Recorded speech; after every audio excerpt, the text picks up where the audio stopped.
Hello everyone and welcome to office Adda 24/7। कैसे चल रही है आप लोगों की पढ़ाई? अब आपको भी पता है कि अब अप्रैल का एकदम ही एंड आ चुका है, करेक्ट? ये तो मैं रोज ही बोल रही हूँ, पर क्या करें, आ ही गया है एंड। बताना जरूरी है ताकि आप पढ़ने पे एकदम रेडी हो जाएं। अब एकदम आर या पार वाला सिचुएशन आ चुका है, करेक्ट? इसके बाद जो आपका 1 मंथ है, यहाँ पे आपने जितनी मेहनत करी है, जितनी मेहनत वो आपको रिजल्ट देगी जब आप एग्जाम दे के आएंगे। और यहीं पे अगर आप ढीले हो गए और आपने नहीं किया तो इस बार आपका अटेम्प्ट नहीं क्लियर होने वाला है, करेक्ट? तो याद रखिएगा, यहाँ पे आपके लिए Monday to Friday at 6 PM रोज एक न्यू कॉन्सेप्ट लेके आ रहे हैं हम लोग, जो कि अपना AFM। आपको पता है JIB में जो AFM एक ऐसा सब्जेक्ट है जहाँ पे वेराइटी ऑफ टॉपिक्स आते हैं, ठीक है? यहाँ पे हर चीज़ ऐसी एक दूसरे से लिंक बहुत रेयर होती है।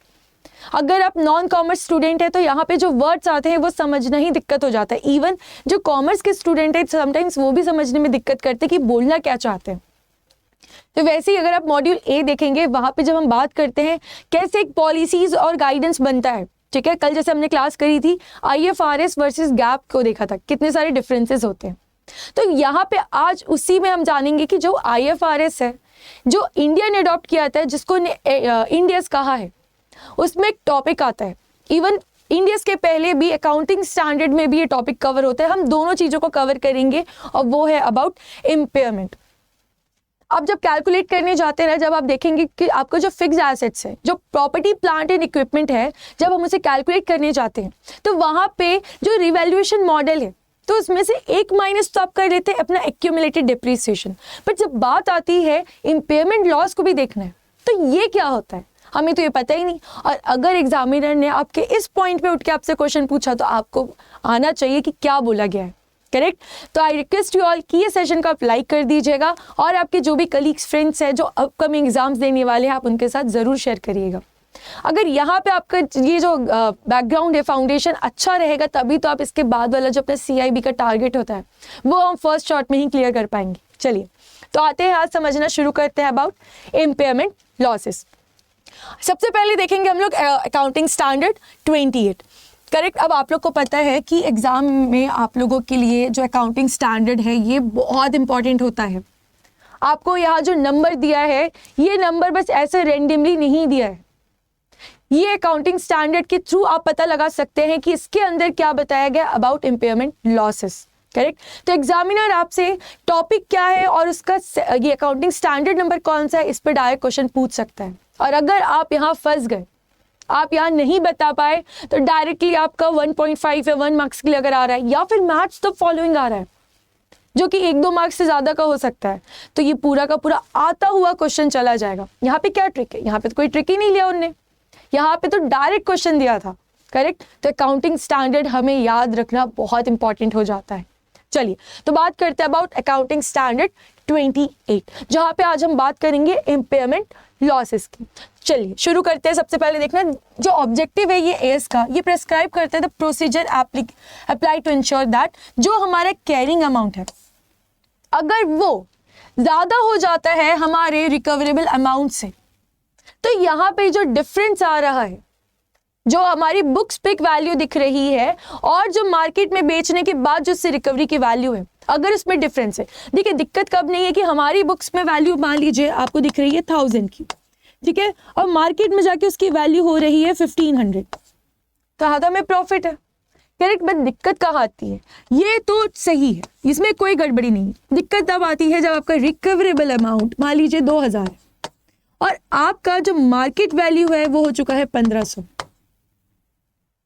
तो आप अपनी बुक्स में किस बात का इतना ज्यादा अमाउंट करके दिखा रहे हैं, है ना? अब हम जो अपनी बुक्स बना रहे हैं वहां पे ये इतना एक्सीड 500 से क्यों करके दिखा रहे हैं? इवन आफ्टर डेप्रिसिएशन चार्ज करने के बाद भी हमारी जो बुक्स की वैल्यू है वो एक्सीड कर रही है। तो इसमें तो क्या हो रहा है, हम लोग अपने जो अकाउंट्स है वो फेयर नहीं दिखा रहे हैं, जबकि हम लोग तो सबसे पहले यही पढ़ते कि जो भी हम दिखाएंगे, जो भी हम डिस्क्लोजर करेंगे वो फुल डिस्क्लोजर करेंगे और एकदम ट्रू एंड फेयर बताने वाले, करेक्ट? तो यहाँ पे अगर ऐसा सिचुएशन बनता है तो आता है यहाँ पे इम्पेयरमेंट लॉस। ये जो 500 का डिफरेंस है, जो हमारी जो बुक वैल्यू है जो 500 से डिक्रीज होनी चाहिए, ये होता है हमारा इम्पेयरमेंट लॉस, करेक्ट। डेप्रिसिएशन अलग हो जाता है, इम्पेयरमेंट लॉस अलग हो जाता है। चलिए तो यहाँ पे बात कर लेते हैं कि जो स्टैंडर्ड है ये याद रखिएगा कहाँ कहाँ एप्लीकेबल नहीं होता है। जैसे इन्वेंट्रीज जो कि हम बात करते हैं AS2 में जाके, उसके बाद assets arising from construction contracts that is AS7 जो हम बात करते हैं AS7 में जाके, उसके बाद फाइनेंशियल एसेट्स इंक्लूडिंग इन्वेस्टमेंट्स जो कि हम बात करते हैं AS13 में, उसके बाद ये आता है डिफर्ड टैक्स एसेट्स जो कि AS22 है। यहाँ पे डिफर्ड टैक्स एसेट्स लाइबिलिटीज हर चीज जो हम करते हैं ना इनकम टैक्स में जाके, अगर आपने सही से पढ़ा है एकदम फुल फ्लेज स्टडी करी है तो वहाँ पे हम लोग जब आखिरी में जाते हैं deferred tax, permanent difference, temporary difference, तो वहाँ पे हम ये वाला टॉपिक कवर करते हैं। तो इन सब में अगर कभी भी कोई डिफरेंस ऐसा आता है तो वहाँ पे आपका इम्पेयरमेंट लॉस नहीं लगता है। चलिए तो ये तो बात हो जाती है आपकी अकाउंटिंग स्टैंडर्ड 28 की। फिर बात आती है अबाउट इंड एस की। अब इंड एस की बात करते हैं। इंड एस ने एक लिमिट के ऊपर ही सबको लगना शुरू होता है, ठीक है। तो यहाँ पे बात आती है इंड एस 36 की जो कि बात करेगा इम्पेयरमेंट ऑफ एसेट्स। जनरली ये हम कहाँ यूज करने, जो हमारी एसेट्स की वैल्यू बढ़ के दिख रही, ठीक है, उसको हमें एक्चुअल में सही करके लिखना है। चलिए, an impairment loss is the amount by which the carrying amount of an asset exceeds its recoverable amount. हमने यहाँ पे देखा सेम यही बात कर रहे हैं, कुछ नया नहीं बोल रहे, ठीक है। चलिए फिर यहाँ पे recoverable amount is the higher of, पर याद रखिएगा यहाँ पे जो रिकवरेबल अमाउंट है वो कैसे कैलकुलेट होती है। इंड एस में जाके आपकी रिकवरेबल अमाउंट कैसे कैलकुलेट होती है, यहाँ पे हायर लिया जाता है of an asset's fair value less cost of disposal या फिर इट्स वैल्यू इन यूज। इन दोनों में जो भी हायर अमाउंट होगा आप उसको जाके चूज करेंगे।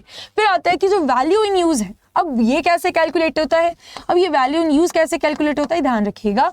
Is the present value of the estimated future cash flows expected to arise from the continuing use of an asset. अब आपको ये समझ नहीं आ रहा कि एस्टिमेटेड फ्यूचर कैश फ्लोज है तो आपको देखना चाहिए जो अभी हम लोग के न्यूमेरिकल बैच आ चुके हैं, ठीक है। जो न्यूमेरिकल बैच स्टार्ट हो चुका है, अगर आपको दिक्कत आती है ये सब कैलकुलेट करने में न्यूमेरिकल्स आने पे, देखिए अगर थ्योरी है तो आप भी संभाल लेंगे, बट न्यूमेरिकल्स में ना हमें चाहिए रहता है कि हम जो भी बोले जो भी कैलकुलेट करें वो सही करें। तो इसलिए आप लोगों के लिए न्यूमेरिकल बैचेस भी चालू हो चुकी है। अगर आपको डर लगता है AFM में कि न्यूमेरिकल्स आएगा तो कैसे डील करेंगे, तो वहां पे आपका वो वन शॉट सॉल्यूशन है। चलिए फिर आते हैं नेक्स्ट देखने के लिए, जो कॉस्ट ऑफ डिस्पोजल है are the incremental cost directly attributable to the disposal of an asset excluding the finance cost and the income tax expenses। तो ये सारी बातें होती है हमारी what about impairment। जब भी याद रखिएगा एक पॉइंट कि जब भी आपका जो बुक्स का वैल्यू है वो ज़्यादा है और आपके जो मार्केट में वैल्यू है वो कम है, मतलब आपने अपने बुक्स पे ओवर वैल्यू करके रखा है एसेट को, तो हमें क्या करना पड़ता है, एस और इंड एस का जो भी स्टैंडर्ड है जो अभी हमने पढ़ा एस इंड एस 36 और इसी के साथ जो हमने पढ़ा था AS 28, इनको आपको फॉलो करना पड़ेगा। याद रखिएगा दो तो हमने अकाउंटिंग स्टैंडर्ड पढ़ा और एक हमने इंड एस पढ़ा। और अगर आपको लग रहा है कि ऐसे ही आता है कि एग्जाम में, तो बिल्कुल ऐसे ही टॉपिक्स आने वाले हैं, इसी में आपको कुछ भी पॉइंट उठा के पूछ लिया जा सकता है, ठीक है। और अभी भी अगर आपने प्रिपरेशन नहीं करी है, आपको लग रहा है कि ये तो सब मेरे को पता ही नहीं है, ये तो मैंने कहीं पढ़ा ही नहीं है, अब क्या करें, कोई ज़रूरत नहीं, आपको इसमें घबराने की ज़रूरत नहीं है। मैं आपको बताती हूँ कि आप क्या कर सकते हैं। आपको कुछ नहीं करना है, बस आपको जाना है अड्डा 247 पे। अड्डा 247 पे जैसे आप ये फर्स्ट लिंक पे क्लिक करेंगे ना, आपका एक होम पेज खुल जाएगा जहाँ ऑल कोर्सेज हैं। इस ऑल कोर्सेज को आपको सिलेक्ट करना है। जैसे आप ये ऑल कोर्सेज को सिलेक्ट करेंगे, यहाँ पे कैसे बहुत सारी सब्जेक्ट्स आ जाएंगे। आपको JIB CIB में जाना है, JIB मई 2024 के ऑप्शंस में जाना है, जहाँ पे आप लोगों के लिए क्रैश कोर्स हिंदी और इंग्लिश में दोनों आ चुके हैं, ठीक है। अभी भी अगर आपने अपनी पढ़ाई नहीं करी है चालू, तो ये बहुत राइट टाइम। अब आप भी देख रहे हैं कैसे रोज एक एक न्यू वर्ड्स हम लोग देख रहे हैं और उनका क्या क्या मतलब होता है, correct. It's a right time जहाँ पे आप लोग यहाँ पे इनरोल कर सकते हैं। बैचेस अभी ही लॉन्च हुई है, बिकॉज ये क्रैश 2.0 है जो 15 अप्रैल से चालू हुई है, ज़्यादा दिन नहीं हुआ है। अभी भी आप कर सकते हैं, विद इन 45 डेज अप्रॉक्स में। चलिए तो इसी के साथ यहाँ पे सेशन एंड करते हैं, और अगर आपको चाहिए एक्स्ट्रा डिस्काउंट आप यूज़ कर सकते हैं code Y895। Thank you for watching.